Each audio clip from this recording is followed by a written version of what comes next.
On the outskirts of a quiet little town, the summer sun blazed mercilessly on a dusty roadside. A small, wobbly table stood under a faded beach umbrella, its once bright colors muted by time. Behind it sat a 10-year-old girl, Emily, her fragile frame wrapped in an oversized sweatshirt. The scarf covering her bald head fluttered slightly in the hot breeze, a silent testament to the battles she was fighting within. Her hand nervously traced the rim of a nearly empty glass jar resting on the table. Inside were a few crumpled dollar bills and a handful of coins, a heartbreaking sum for the hours she had spent there. Each passing car kicked up a cloud of dust, the drivers sparing little more than a fleeting glance at her hand-painted sign, "Lemonade for medical bills." $1 per glass. Emily wiped her brow at the back of her hand, the determination in her eyes faltering for just a moment. Her mom's words from that morning echoed in her mind. "Every dollar helps, sweetheart." She had nodded bravely, but deep down she wasn't so sure anymore. Just as she reached for her pitcher to pour herself a glass, a low rumble broke through the cicada's hum. A sleek black car slowed down, its polished exterior reflecting the sunlight like a beacon. Emily straightened up, her heart pounding with a mixture of hope and nerves. The car rolled to a stop a few feet away, and the door opened. Out stepped a tall man with a weathered face, his silver hair catching the sunlight. He paused, his piercing eyes scanning the small stand before settling on Emily. "Hot day for lemonade," he said, his voice deep and calm. Emily gulped, clutching the jar in her lap as if it might suddenly disappear. She didn't recognize him, but something about his presence made the air feel different, charged, like a storm waiting to break. As the man's shadow stretched across her little stand, Emily's thoughts drifted back to how all of this began. Just a month ago, she had overheard a conversation she wasn't supposed to. Late at night, through the thin walls of their small house, Emily had heard her mom's voice crack as she whispered to her dad, "We're out of options. The hospital won't wait forever." Her dad had tried to sound strong, but she could hear the defeat in his reply. "I've called everyone. Without the money, they won't continue the treatments." Emily had pressed her pillow against her face to muffle the sobs that escaped. She wasn't just sick, she was a burden, her illness tearing her family apart. That night, she made a decision. If her parents couldn't afford the chemo, she would find a way. The next morning, she searched the house for anything she could sell, but all they had were memories. Her dad's old guitar, her mom's wedding ring, things too precious to touch. Then, her eyes landed on a dusty box of lemons in the corner of the kitchen.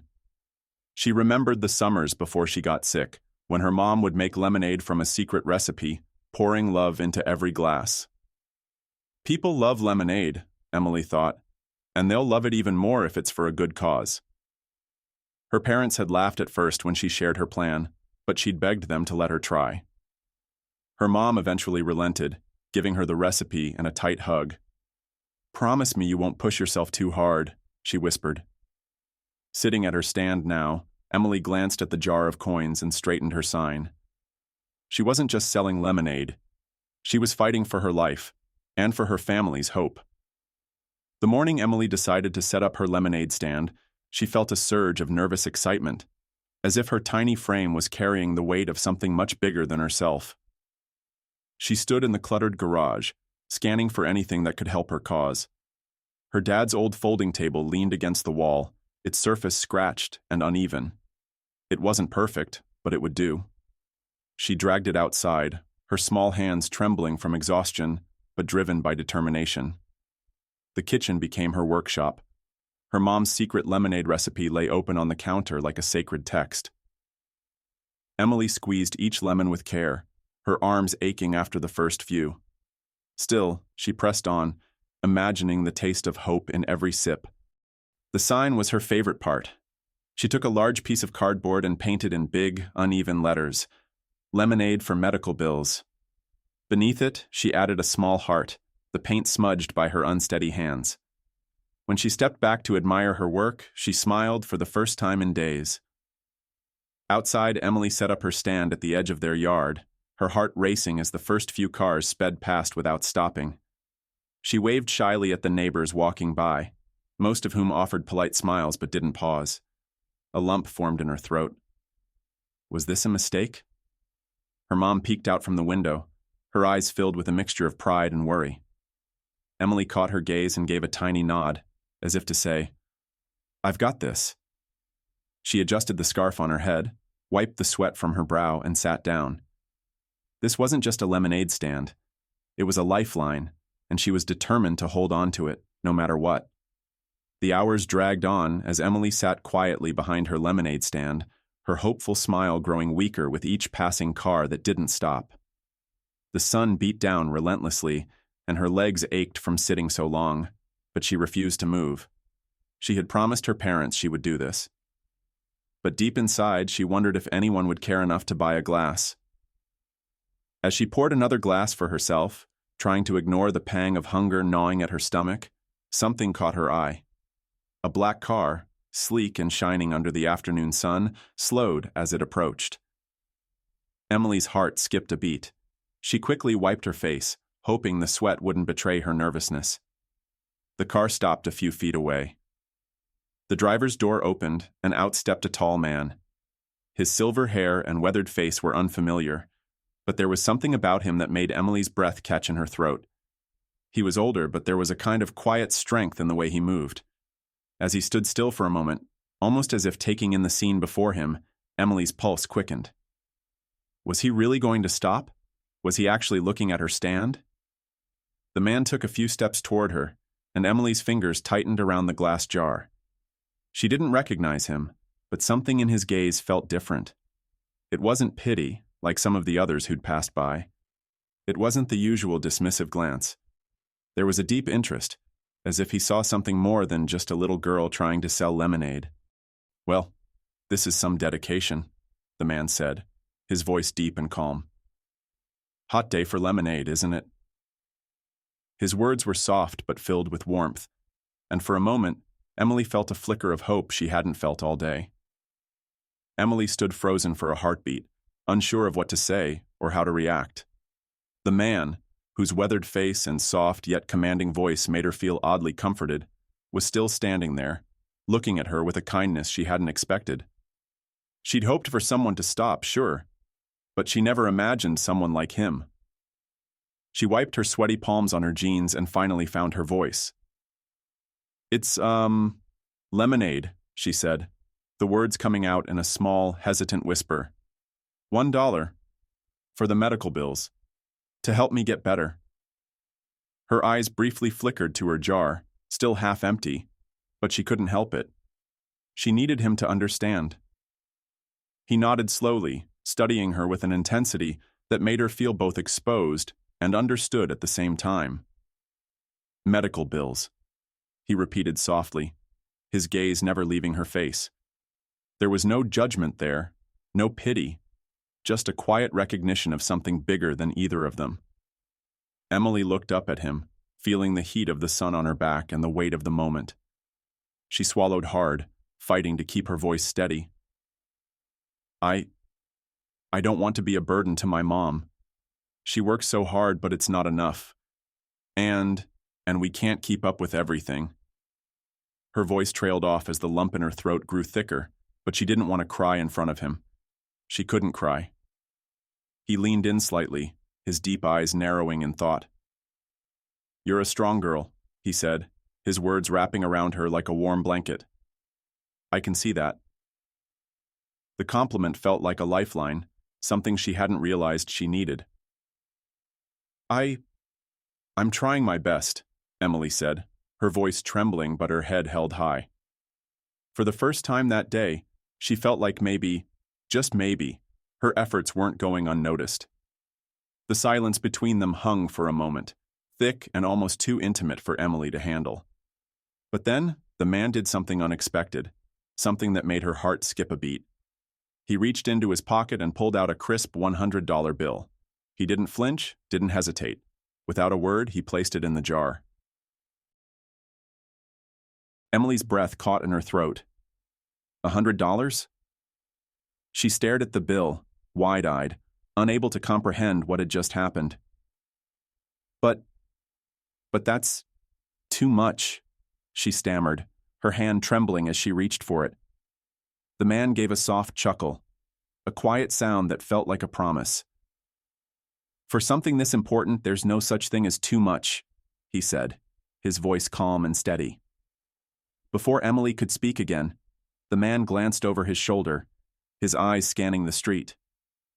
It was as if he saw something she couldn't, something that made him turn back to her with a knowing smile.